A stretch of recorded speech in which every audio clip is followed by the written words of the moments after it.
In June 1998, a young couple vanished during a sudden storm off the South Carolina coast. For Jason Reed, the ocean would keep its secret. For Emily Carter, survival was only the beginning, because while she believed she would drift for 3 days, the world would move on without her. For 17 years.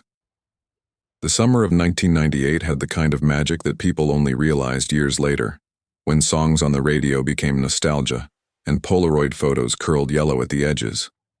Emily Carter had just graduated from the University of South Carolina with a degree in English literature. She spent her evenings scribbling poems into a battered leather journal, dreaming of a life beyond her coastal hometown. Her friends teased her about being the girl who lives in books, but they envied her optimism, her way of seeing beauty in the ordinary. Jason Reed was different. He hadn't gone to college. Instead, he had inherited his father's small mechanic shop. He was practical, stubborn, and had a laugh that could fill a room. He didn't read much, but he loved listening to Emily's words, even when he pretended not to. They'd been inseparable since 1996, two opposites colliding, binding, refusing to let go. And now, 2 years later, Jason wanted to give Emily a memory that would last forever. Jason had saved for months, working late at the shop, turning down nights out with friends. He wanted to rent a sailboat, not just any boat, but something private, something that would make Emily feel like the world was theirs. When he told her, she laughed, thinking he was joking. "Jason Reed, captain of the sea?" "Don't laugh," he grinned. "I read the manual twice." "Twice? Wow. Should I call you Captain Courageous?" "Call me whatever you want, just be there." Emily smiled and kissed him. Deep down, she loved that he tried. On June 14, 1998, they arrived at the marina just before noon. The place was alive. Fishermen unloading nets, kids feeding gulls, tourists slathering on sunscreen. Radios blasted Matchbox 20 and Goo Goo Dolls, the smell of diesel mixed with salt and grilled shrimp. Emily wore denim shorts and a white tank top, her hair tied back in a messy bun. Jason carried a heavy cooler filled with beer, sandwiches, and Emily's favorite strawberry soda. They walked past rows of boats until they found it. A modest 27-foot Catalina named Sea Whisper. Faded paint, a few scratches but sturdy. Jason set the cooler down with a thud. "There she is, our castle for the night." Emily laughed. "Looks more like a leaky apartment." "Hey, don't insult her, she'll be good to us." Neither of them noticed the bank of clouds lurking far to the east, gray and heavy. As they loaded supplies, Emily's best friend Rachel showed up waving. "You two are insane, there's a storm advisory." Jason rolled his eyes. "That's for up north, we're fine down here." Rachel hugged Emily tightly. "Just promise me you'll be careful. Don't let this idiot steer you into Cuba." Emily smiled. "It's just one night. We'll be back tomorrow." They both laughed, unaware of how cruel time would be. By afternoon, the boat left the harbor. The coastline shrank into a thin line, seagulls giving way to endless blue. Jason manned the tiller, squinting against the glare. Emily sat at the bow, journal in her lap. She wrote about the gulls circling overhead, about Jason's lopsided grin, about the thrill of being untethered. Jason teased her. "You writing about me again?" "Maybe. Better make me look good. You do that all by yourself." She leaned back, letting the wind whip her hair. For once, the world felt limitless. By dusk, the sky bled orange and pink. Jason grilled hot dogs on a small portable stove, handing Emily one wrapped in foil. They ate on deck, bare feet dangling. Emily read him a passage from her journal. "Love is not measured in years but in tides shared together." Jason groaned. "Corny. Poetic." He grinned. "I like it anyway." They clinked beer bottles, watching the horizon swallow the sun. For a while, it was perfect. But far away, thunder grumbled, soft, almost imperceptible. Emily woke around midnight to the sound of sails thrashing. Jason was at the tiller, jaw tight, rain spitting against his face. "What's happening?" she shouted, Storm! It came out of nowhere. The wind howled, waves rising higher. Lightning split the sky, illuminating walls of water. The mast strained, groaning. Emily clung to the railing, terror surging. "Jason, we're fine, just—" The mast snapped with a thunderous crack, crashing into the sea. Canvas whipped violently. The boat lurched, tossing Emily to the deck. Jason grabbed her wrist, knuckles white. "I've got you." Their eyes met. Raw fear, love, desperation. Then a wave hit, tearing them apart. Emily plunged into black water, salt searing her throat. She surfaced, gasping, rain hammering her skin. "Jason!" she screamed. Lightning flashed. His arm reached above the waves, then vanished. The boat capsized, its lantern flickering once before disappearing into the abyss. Emily flailed, clutching at debris until she found a broken plank. She clung to it, sobbing, the storm raging around her. Time dissolved into chaos, thunder, lightning, choking seawater. When she opened her eyes, the sea was calm. The horizon stretched endless in every direction. The storm had vanished as if it never was. Emily's lips cracked, her skin burning under the sun. She clutched the compass Jason had given her, but the arrow spun uselessly.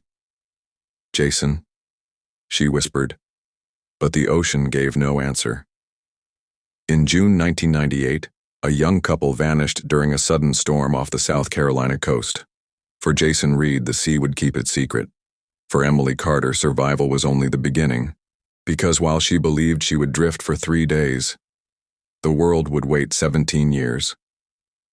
Emily Carter clung to a splintered plank of wood, her fingers raw and trembling. The Atlantic stretched endlessly in every direction, a rolling desert of water and heat. The storm had vanished as though it had never been. No more thunder, no more lightning, just an endless sky painted gold by the rising sun. Her throat burned with salt water, her lips split and bleeding. The compass Jason had given her hung heavy around her neck. The arrow spun uselessly, refusing to point anywhere. She whispered his name. "Jason." But only the gulls answered, their cries sharp and mocking overhead. She kicked weakly, securing herself onto the plank. Waves rocked her gently, a cruel lullaby. "This is temporary," she told herself, voice hoarse. "Someone will come. Someone has to." She believed it. She had to. Hours passed. The sun climbed higher, burning her skin. Sweat mingled with salt water, stinging every inch of her body. She cupped her hands, trying to scoop water from the ocean, but the taste only made her retch. By mid-afternoon, she hallucinated shade, the outline of a sail in the distance. She screamed, waving frantically, but when she blinked, it was gone. Her mind wandered to childhood summers, chasing fireflies in her backyard, the smell of her mother's peach cobbler cooling on the windowsill, Jason laughing as he fixed her car the night they met. Memories blurred into mirages. By nightfall, the stars stretched endlessly above her. She whispered constellations Jason had taught her, Orion, Cassiopeia, anything to hold on to him. She drifted into uneasy sleep, the ocean rocking her like a cruel mother. Emily woke with her skin blistered. Her tongue felt like sandpaper. "Water," she croaked, lips swollen. "Please." She thought of Rachel, her best friend, warning her at the dock. "There's a storm advisory." She laughed bitterly, the sound cracking. "Guess you were right." The sun climbed again, unrelenting. By midday, she saw Jason floating beside her. His hair was wet, his grin wide. "Come on, Em, you can make it." She reached for him, sobbing, but her hand met only water. She screamed until her throat tore, then collapsed onto the plank, shaking. That night she heard voices, whispers carried on the wind circling her. Some were familiar, her mother, Jason, even herself, but others were strange, deep, like the ocean speaking back. She clutched the compass, begging it to point somewhere, but it spun, faster and faster, until she shut her eyes tight.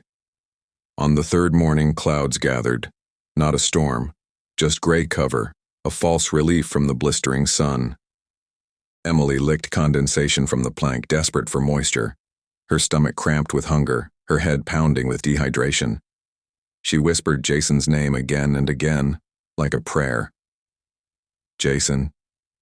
Jason. At noon, something changed. The waves around her slowed, unnaturally calm. The gulls fell silent. The horizon shimmered as though bending. Emily blinked, confused. The sun seemed to set twice, dipping, then rising again. Her heartbeat quickened. What's happening? The air hummed faintly, a vibration in her bones. She clutched her head, groaning. Then, silence again. The ocean rolled as if nothing had happened. She collapsed, unconscious. Emily dreamed of clocks, hundreds of them ticking out of sync. She stood barefoot in the bookstore where she once worked, the shelves filled not with novels but with hourglasses. Sand poured upward instead of down. Jason appeared in the aisle. His eyes were blank, his voice hollow. Don't count the days, count the tides. When she reached for him, the bookstore dissolved into seawater. She woke choking, coughing brine. Her chest heaved. It's only been 3 days, she whispered. Just 3. But the compass hung motionless now. The arrow pointed north, and stayed there, steady, accusing. On what Emily believed was the 3rd evening, she spotted lights. A boat. Real this time. A small fishing vessel, its lamps glowing like salvation. She waved frantically, voice raw. Help! Over here! Fishermen shouted, lowering ropes. Rough hands pulled her aboard. She collapsed onto wet wood, sobbing. You're safe now, one said, his accent thick, his voice kind. Emily gripped his arm. 3 days. I was out there 3 days. The men exchanged uneasy looks. When Emily woke again, she was in a hospital bed. White sheets, fluorescent lights, the hum of machines. A nurse hovered. You're lucky to be alive. Emily croaked. What day is it?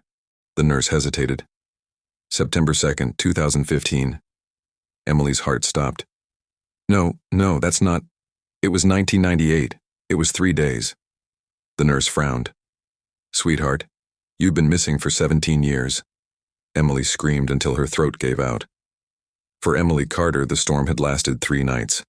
But when fishermen pulled her from the waves, the world had moved on without her. It was no longer 1998. It was 2015. And the question was no longer how she survived, but how time had abandoned her. The hospital smelled of antiseptic and rain-soaked asphalt. Emily Carter stirred, blinking under harsh fluorescent lights. Machines beeped steadily at her bedside. For a moment she believed it was still 1998. She expected Jason to burst through the door, drenched but alive, joking that they'd survived the storm. But the nurse leaned over, smiling too gently. You're awake. That's good. Emily licked cracked lips.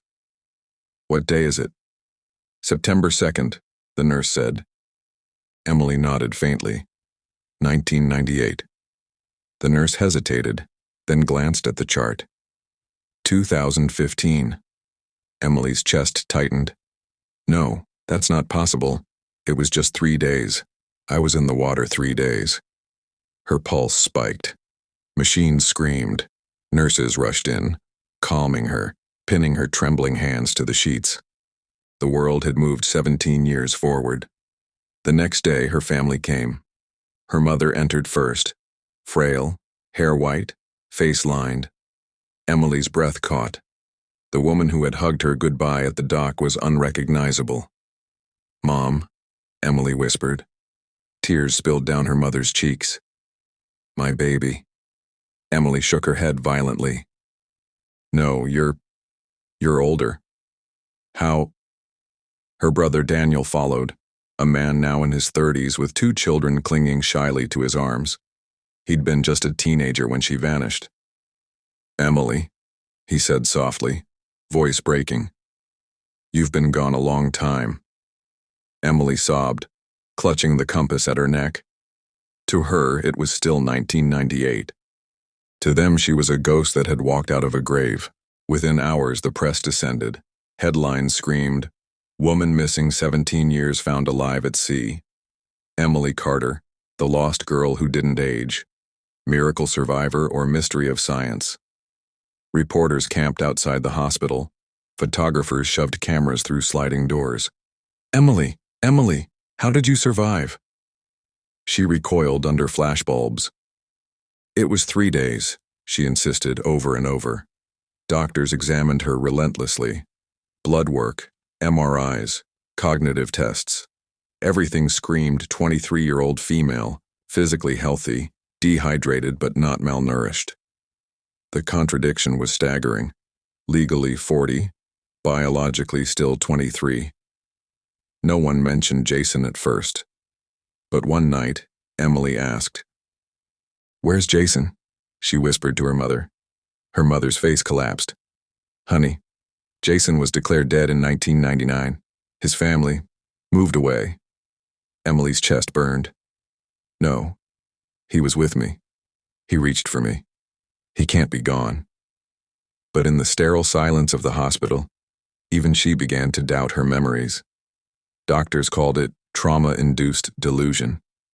Psychologists said Emily's brain had invented a 3-day survival narrative to shield her from years adrift. But there were problems with their theory. Her teeth showed no signs of aging. Her skin bore only sunburn and dehydration, not decades of wear. Her blood panels read like a perfectly healthy young adult. Conspiracy theories exploded online. Time traveler, government experiment, victim of alien abduction. Emily wanted none of it. She wanted Jason. She wanted 1998 back. One evening, Emily wandered into the hospital chapel. She collapsed onto a pew, staring at flickering candles. "Why me?" she whispered. "Why not Jason?" She pressed the compass to her lips, sobbing. 3 days. That's all it was. A nurse found her hours later, rocking back and forth, muttering Jason's name like a prayer. The hospital recommended psychiatric care. Her mother resisted, but the weight of Emily's delusions was too much. Officially, Emily's case should have ended as a survival miracle. But the anomalies drew attention. In 2015, an FBI analyst flagged the contradictions. A missing person returned with no biological aging. An account of 3 days that matched the exact date of disappearance in 1998. Inconsistencies in storm records. Meteorological files showing no forecasted storm that night. The case was shelved under unexplained phenomena. It wouldn't be touched again until 2020. By late 2015, Emily stopped speaking to reporters. She withdrew from family visits, retreating into silence. She was admitted to a psychiatric facility in Charleston, diagnosed with dissociative disorder and temporal delusion. Doctors charted her behavior, speaking in the present tense of 1998, writing Jason's name over and over in her journal, screaming at night about waves, lights, and clocks. Her story became a cautionary tale, a miracle turned tragedy. In 1998, Emily Carter vanished during a storm. In 2015, she was found unchanged, still 23 years old. To her, it had been 3 days. To the world, it was 17 years.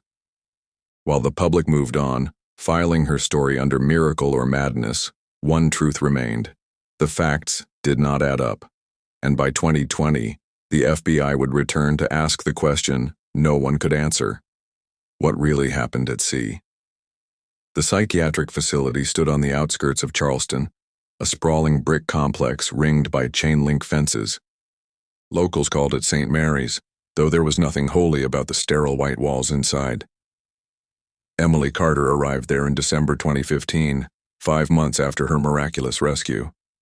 Her mother wept as doctors signed the papers. Emily did not resist. She moved through the halls like a ghost, clutching her compass, eyes fixed on a horizon no one else could see. In group therapy, she sat silent. In meals, she pushed food around her plate. At night, she screamed Jason's name until sedatives dragged her into sleep.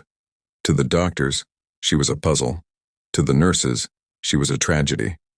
To Emily, time itself had betrayed her. Outside, 2015 was a strange new planet. Cell phones lit up every hand. Cars spoke in voices and guided themselves. Music had shifted from grunge and alt-rock to pop anthems Emily didn't recognize. When her brother visited with his children, she recoiled. "You're not Daniel," she whispered. "You're too old. Daniel's 16. Her brother wept. His children stared in confusion at the aunt who should have been 40, but looked younger than their babysitter. Emily collapsed after the visit, whispering, "It's only been 3 days." Her doctors charted it as delusion. Her mother called it heartbreak. By 2016, media attention had died down. Another scandal, another tragedy pushed Emily's story off the front pages. Her case file was boxed and stored at county headquarters, labeled Survival Anomaly. But inside the FBI, one analyst refused to let it go. Agent Marcus Carter, no relation to Emily, specialized in unsolved anomalies.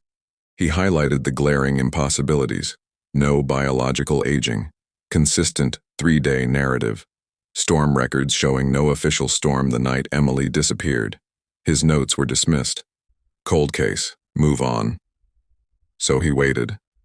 Between 2015 and 2020, Emily's life fell into rhythm.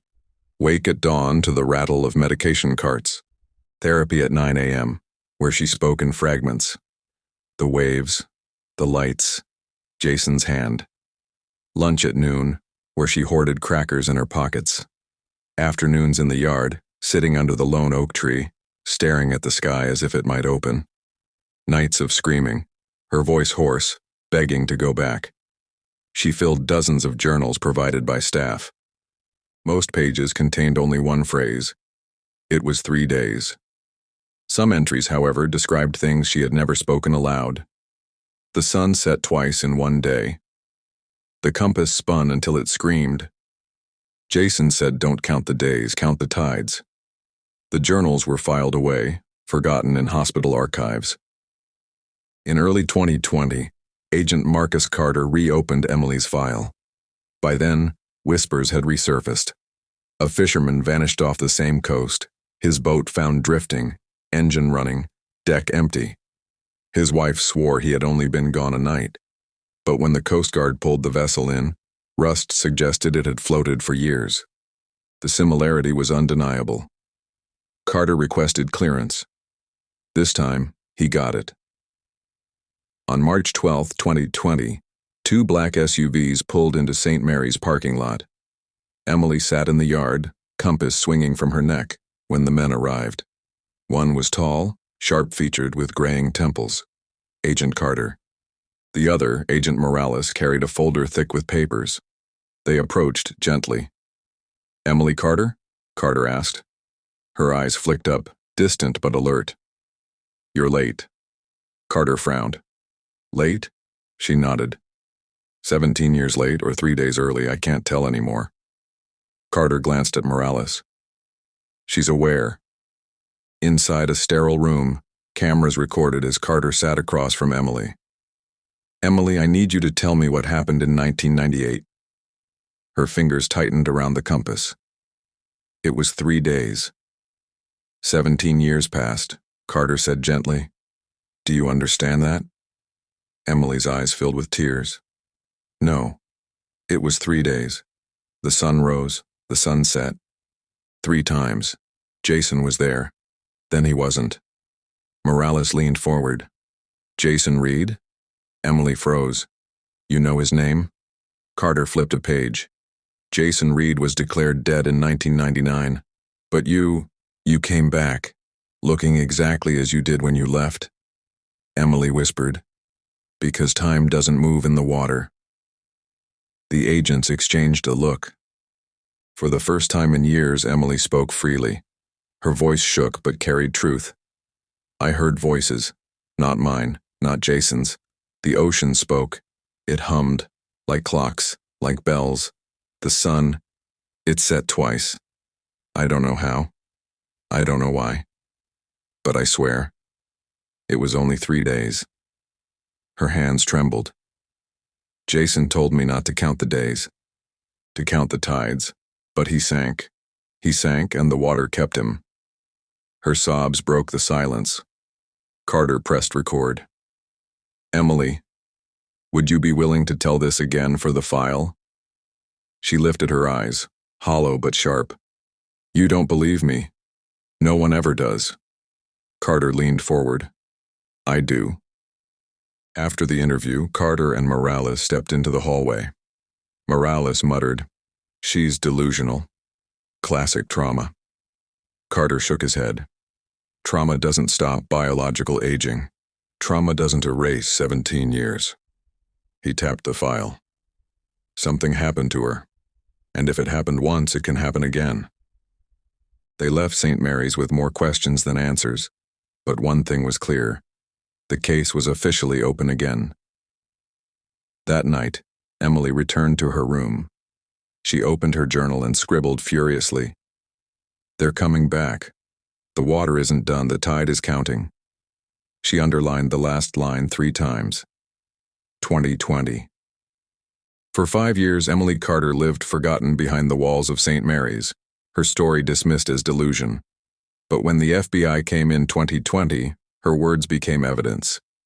If Emily was right, if time itself bent on the water, then her survival wasn't just a miracle, it was a warning. Washington, D.C. FBI headquarters. A fluorescent-lit conference room, walls plastered with maps, photographs, and yellowing newspaper clippings. Agent Carter stood at the front, laser pointer in hand. Behind him, the projector displayed Emily Carter's intake photo from 2015. Pale, dehydrated, eyes wide and sunburnt, but unmistakably 23 years old. 17 years missing. 0 biological aging. Claims she was gone 3 days, Carter said firmly. A skeptical agent muttered, "So she's a time traveler now?" "No," Carter snapped. "She's a witness, and maybe the only survivor of something bigger." On the board were other names. David Foster, 1983. Fisherman lost for 1 night, boat found 3 years later. Rusted. Linda Chavez, 1972. Teenage girl missing after a beach bonfire. Body discovered 30 years later. No decomposition. USS Arlington incident, 1954. Naval ship reported out of contact for 48 hours. Returned with crew claiming it had only been hours. Carter drew a red circle around Emily's name. She fits the pattern. Open ocean, temporal distortion, and she's still alive to talk about it. Back at St. Mary's, Emily began to talk more after the FBI's visit. Her therapist, Dr. Holloway, recorded a session. Dr. Holloway. "Emily, tell me about the storm again." Emily. "It swallowed us. Jason reached for me. Then, the water changed." Dr. Holloway. "Changed how?" Emily, whispering. "It slowed, like glass. The sun set twice. And I heard clocks. Hundreds of clocks, ticking underwater." She gripped her compass tightly. "Jason said don't count the days, count the tides. He said he saw people in the water." Dr. Holloway. "What kind of people?" Emily's voice broke. "Not alive ones." Carter arranged for the FBI to examine Emily's compass. It was a simple brass trinket, cheaply made, except for the readings. When placed near electromagnetic sensors, the compass needle spun wildly, even in a shielded chamber. One technician muttered, "It's like it remembers a storm that isn't here anymore." Carter pocketed the report. Evidence, however faint, that Emily's story wasn't all delusion. Morales dug deeper into Jason Reed's disappearance. Jason's family had long since moved inland, but the record showed something odd. Jason's body was never found. His wristwatch, engraved with his initials, washed ashore in 2002, but testing suggested it had only been in the water weeks, not years. The watch had stopped at 2:17 a.m., the exact time Emily remembered the mast breaking. Morales whispered, "What if Jason didn't drown? What if he stayed?" Carter obtained storm records from June 1998. Officially, no major storm activity reported. Yet eyewitness reports from coastal towns told another story. Strange cloud formations. Flickering lights offshore. One fisherman claimed the sea went dead still for an hour, then erupted without warning. The Coast Guard had filed it under localized squall, but the descriptions matched Emily's perfectly. Carter underlined a note. This wasn't a storm. It was something else. In her cell at St. Mary's, Emily began waking at precisely 2:17 a.m. every night. Nurses reported her screaming, drenched in sweat. She scribbled frantic drawings into her journals. Circles of waves, clocks melting into the sea. Jason's hand reaching out, surrounded by faceless silhouettes. One entry read, "They are still there. He is still there. The tide is waiting." The journals were sent to the FBI. Carter saw them not as madness, but as memory bleeding through. Carter returned to St. Mary's in June 2020. He placed Jason's recovered watch on the table. "Do you recognize this?" Emily's breath caught. Jason's. He never took it off. It washed ashore in 2002. Her eyes filled with tears. "That's not possible. It was on his wrist when he went under." Carter leaned in. "Emily, listen to me. I don't think you imagined what happened. I think you experienced something outside of time," Emily whispered. "Then Jason's still there." Back in Washington, Carter presented his findings. Morales shook his head. "Come on, Marcus, we can't write time warp into an FBI report." Carter slammed the table. "We can't ignore evidence either. A watch frozen at 2:17, a woman who didn't age, storms that didn't exist. You tell me what it is." The room fell silent. Finally, Morales muttered, "Then the question isn't what happened to Emily. It's what happened to Jason." That night, Emily's therapist found her scribbling again. She looked up, eyes wild. "It's happening again." Dr. Holloway frowned. "What do you mean?" Emily held up the compass. The needle spun violently. "The tide is counting," she whispered. "It's been 22 years. It's coming back." In 2020, the FBI dug deeper into Emily Carter's impossible story. A compass that refused to rest. A watch stopped at the exact moment of a storm that never was. And a woman who had lived 3 days while the world lived 17 years. But the deeper they went, the clearer one truth became. Jason Reed was not lost. He was left behind. FBI headquarters, Washington. The hum of fluorescent lights echoed in the basement archives, where dust-coated boxes carried the forgotten. Agent Carter and Morales pulled files onto a table.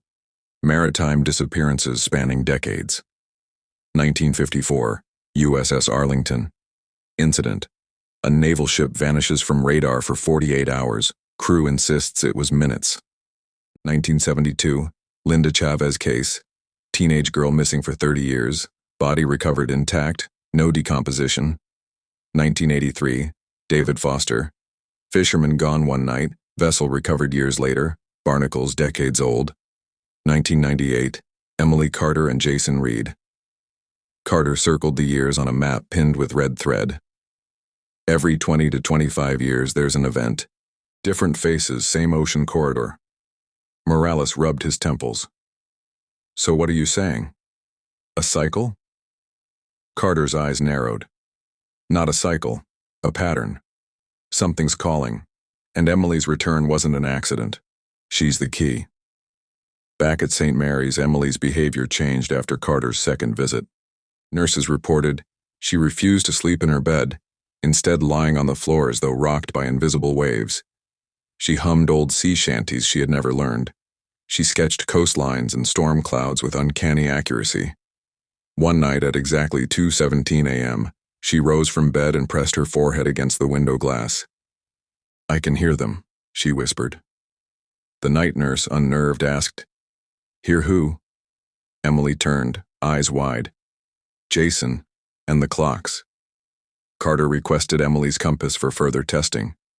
On June 18, 2020, technicians placed it under controlled observation. For 22 hours, the needle remained still. But at 2:17 a.m., it began spinning uncontrollably. Alarms triggered in the lab. Instruments recorded a low-frequency hum, resonating as if from deep underwater. The noise lasted exactly 3 minutes, then stopped. When asked what she felt at that moment, Emily said only, "The tide is counting." Emily's therapy sessions grew darker. Dr. Holloway. Emily, you've been writing Jason's name again. Do you remember what happened to him? Emily. He stayed. Dr. Holloway. Stayed where? Emily stared at the clock on the wall. Its second hand stuttered, 1, 2, then back. Her lips trembled. Here.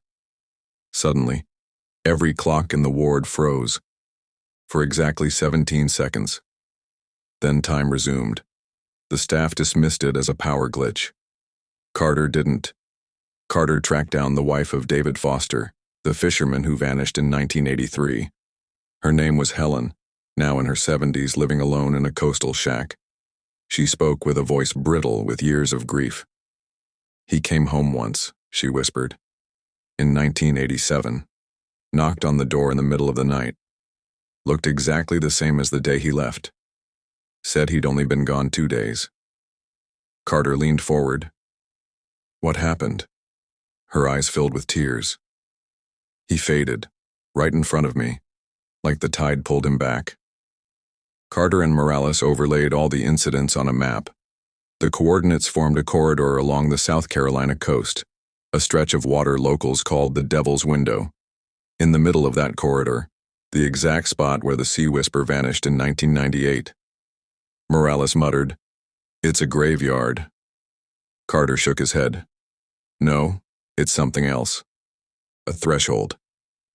On July 2nd, 2020, Emily collapsed during group therapy.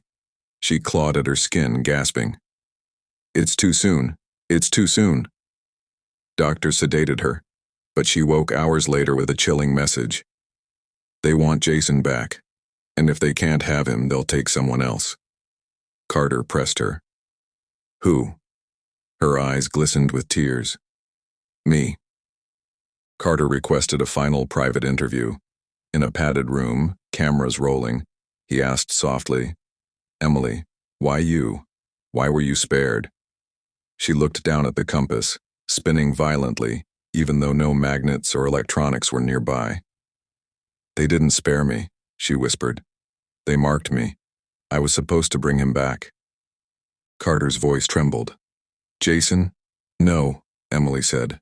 Her eyes lifted, blank with terror. Time itself. On July 4, 2020, fireworks lit the Charleston sky. At exactly 2:17 a.m., the Coast Guard reported radar blackouts across the Devil's Window corridor. Fishing boats described the sea going dead calm before lights shimmered on the horizon. At St. Mary's, Emily woke screaming, her voice echoing through the halls. "It's happening again." She collapsed, convulsing, whispering Jason's name until her voice broke. The last thing she said before slipping into unconsciousness was, 3 days. By the summer of 2020, Emily Carter's story was no longer dismissed as delusion. Files connected her disappearance to others across decades. Compasses spun, clocks froze, and voices echoed from the deep. For Emily, it had been 3 days. For the world, 17 years. But the tide was counting again, and time was running out. Washington, D.C., July 10, 2020. The FBI Situation Room buzzed with tension. Satellite images, tide charts, and Emily's medical files filled every screen. Agent Carter stood at the head of the table. For decades, disappearances in the Devil's Window corridor were dismissed as accidents. Emily Carter proves otherwise. We're dealing with a phenomenon that disrupts time itself. Skeptical voices rose. "This is pseudoscience. She's unstable. You can't put time warp in a report." Carter slammed a photo onto the table. Jason Reed's rust-free watch frozen at 2:17 a.m. "This isn't pseudoscience. This is evidence. And if it happened once, it can happen again." Morales added grimly, "It already is." Washington, D.C., July 10, 2020. The FBI Situation Room buzzed with tension. Satellite images, tide charts, and Emily's medical files filled every screen. Agent Carter stood at the head of the table. For decades, disappearances in the Devil's Window corridor were dismissed as accidents. Emily Carter proves otherwise. We're dealing with a phenomenon that disrupts time itself. Skeptical voices rose. This is pseudoscience. She's unstable. You can't put time warp in a report. Carter slammed a photo onto the table. Jason Reed's rust-free watch, frozen at 2:17 a.m. This isn't pseudoscience. This is evidence. And if it happened once, it can happen again. Morales added grimly. It already is. Back at St. Mary's, Emily was moved into a solitary wing. Her journals had grown frantic. Jason is still there. The tide is counting. 3 days. Again. Staff reported electrical disturbances in her room. Lights flickering, cameras glitching, even clocks stopping whenever she spoke about Jason. One orderly quit after hearing a male voice whispering her name over the intercom, though Emily was the only patient in the ward. The coast buzzed with new sightings. On July 12th, 3 fishermen reported seeing a small sailboat adrift in the fog. They swore the name on the side read, Sea Whisper, the very boat Emily and Jason had rented in 1998. When the Coast Guard arrived, the boat was gone. No radar contact, no wreckage. Carter read the report aloud. She's not crazy. The past is bleeding back into the present. In an interrogation room, Carter placed a map in front of Emily. This is where Sea Whisper vanished, he said. Do you remember this location? Her fingers hovered over the map, trembling. It's where Jason sank. Emily, listen. We think the boat is back. If we go there, we might be able to... Her eyes snapped up, filled with terror. No, don't go back. The water doesn't give, it only takes... Carter leaned closer. What does it want? Her whisper chilled him. A replacement. Despite Emily's warnings, a task force assembled. Sonar specialists, divers, radar techs. On July 15th, they loaded into a Coast Guard cutter, headed toward the Devil's Window. Carter and Morales stood on deck, watching the horizon blur with haze. This feels wrong, Morales muttered. Carter nodded. Then we're close. At 2:17 a.m., instruments spiked. Sonar went blind. Compasses spun. Radios crackled with static. Through the fog, a shape emerged. A sailboat, weathered but intact. Its name, faintly visible. Sea Whisper. The deck was empty, the mast broken, but lantern light glowed faintly from inside the cabin. Jesus Christ, Morales whispered. It's the same boat. Carter swallowed hard. No, it's the same night. They boarded cautiously. Inside, they found plates on the table, chicken bones half-eaten, a journal on the bunk, pages still damp. Jason Reed's handwriting, dated June 14th, 1998. Morales flipped to the last entry. Storm's coming fast. Emily's asleep. If anyone finds this, tell her I love her. Suddenly, the lantern flickered. The air grew thick, humming. Carter's watch stopped at 2:17. At that exact moment, Emily convulsed in her hospital bed miles away. Nurses rushed in as she screamed, "They're there! Don't follow the lights!" Her compass spun violently, so fast it shattered its glass. Then she went limp. Her pulse slowed to nearly nothing. On her arm, bruises formed in the shape of fingers, as if someone had just grabbed her. Back on the Sea Whisper, Carter felt the deck vibrate. Faint voices rose, layered over the static of radios. Children laughing, clocks ticking, Jason calling Emily's name. Morales shouted, "We have to leave!" But Carter stood frozen, staring into the fog. For a split second he swore he saw Emily, 23, soaked, clutching the same plank she had described. She mouthed the words, 3 days. Then she vanished, replaced by emptiness. In July 2020, the Sea Whisper returned to the waters of the Devil's Window. For the FBI, it was proof that Emily Carter's story was no delusion. Time itself was folding, bleeding, dragging the past into the present. But as the compasses spun and the voices rose, one truth became undeniable.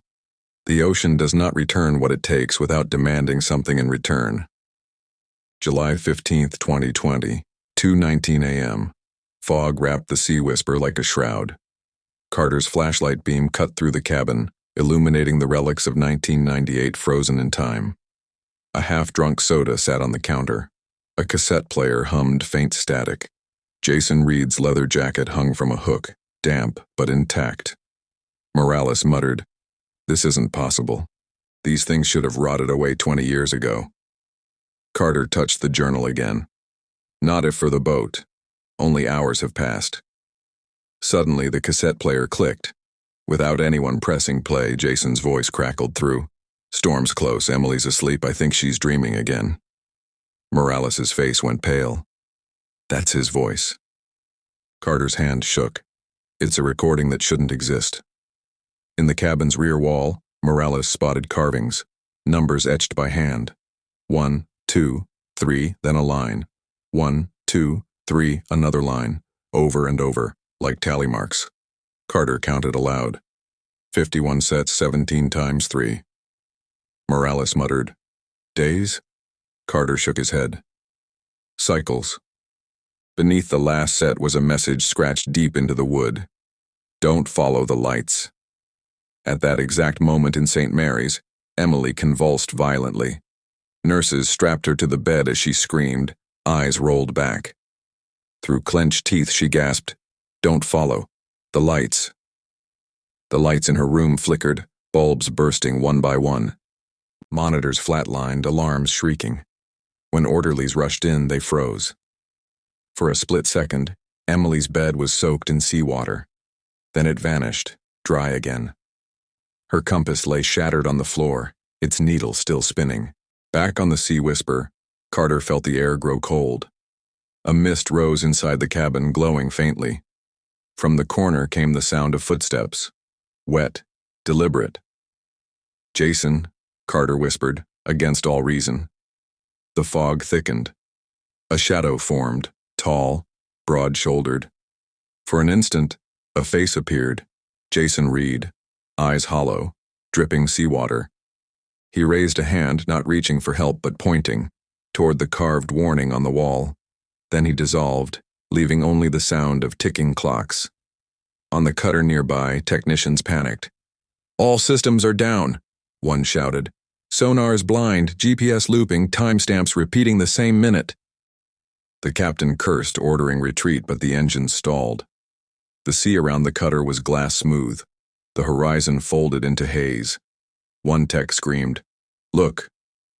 Across the water, they saw dozens of faint lights bobbing. Lanterns or orbs or something older. They moved slowly in deliberate formation, circling the Sea Whisper. Meanwhile, Emily lay unconscious at St. Mary's. Doctors fought to stabilize her, but her mind was elsewhere. She stood barefoot on the deck of the Sea Whisper, but it was 1998 again. Jason was beside her, soaked, terrified. 3 days, Em, he whispered. 3 days, then it takes one of us. She sobbed, clutching his shirt. "I thought you drowned." Jason shook his head. "I stayed. That's the rule. One goes back. One stays." His face blurred, dissolving into mist. She screamed as the ocean swallowed him again. On the cutter, Carter flipped open Jason's journal again. But this time the pages had changed. Blank sheets now carried new entries written in fresh ink.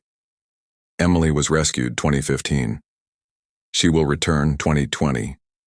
Morales gaped. That wasn't there before. Carter's voice was grim. The ledger writes itself. It knows the future. At the bottom of the page was a final line. "The tide is owed. One must stay." Lantern lights circled closer, reflecting on the water's glassy surface. From every direction came whispers, layered and inhuman. Some were children, some were sailors, some were voices Carter recognized, Emily's, Jason's, even his own. "Don't follow the lights. Time is counting. 3 days." The fog pressed against the cutter like a living wall. Morales gripped Carter's arm. "If we don't leave now, we're not leaving at all." Back on the Sea Whisper, Carter stared at the carvings on the wall, at Jason's frozen tally marks. 3 days, he whispered. Morales shouted, "Marcus, look at me. This is a trap. We need to burn this boat, sink it, end it here." But Carter shook his head. If Emily was marked to return, then maybe Jason is still alive. Somewhere inside this. The boat creaked. Lanterns flared brighter.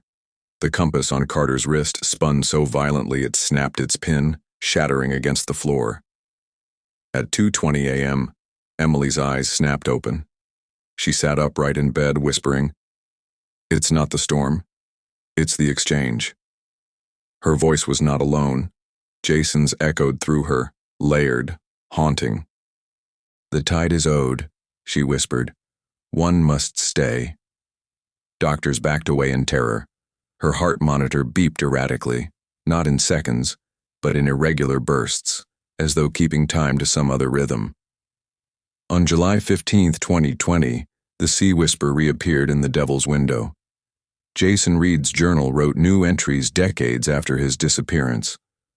Lantern lights circled the water, compasses shattered, and time itself began to fray.